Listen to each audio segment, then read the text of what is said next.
হাজী দানেশে 2 ছাত্র নিহতের ঘটনায় স্বেচ্ছাসেবক লীগ নেতার সংশ্লিষ্টতার অভিযোগ, মোবাইল ফুটেজে প্রশাসনের নিষ্ক্রিয়তার প্রমাণ। ভূমধ্যসাগরে নৌকাডুবির ঘটনায় একজন বাংলাদেশি সহ 28 জন জীবিত উদ্ধার, অন্যদের বাঁচার আশা ক্ষীণ, অভিবাসীদের আশ্রয় দেওয়ার আহ্বান পোপের।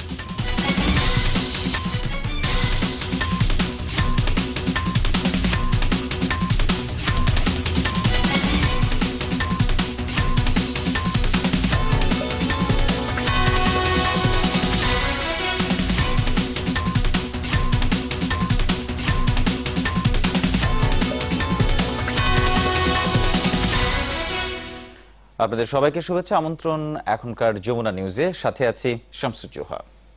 এক কথায় বলতে গেলে মেগাই বাজারের সেরা। অ্যানালগের দিন শেষ, মেগা পাওয়ার টুলসে বাংলাদেশ। সংবাদের শুরুতেই সিটি কর্পোরেশন নির্বাচনের খবর।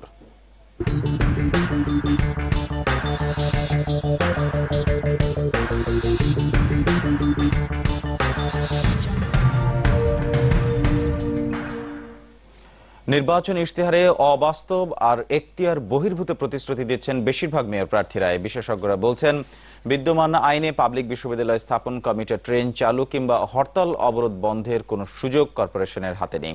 এমনকি বিদ্যুৎ, গ্যাস, পানি, যানজটের মতো সমস্যা পুরোপুরি সমাধানের ক্ষমতাও আইনে দেয়া হয়নি। এইসব প্রতিশ্রুতিকে ভোটারদের আকৃষ্ট করার কৌশল হিসেবে দেখছেন বিশ্লেষকরা। মাহফুজ মিশুর প্রতিবেদন। দীর্ঘদিন পর 3 সিটির নির্বাচন, প্রতিদ্বন্দ্বিতায় মাঠে আছে বড় দুদল।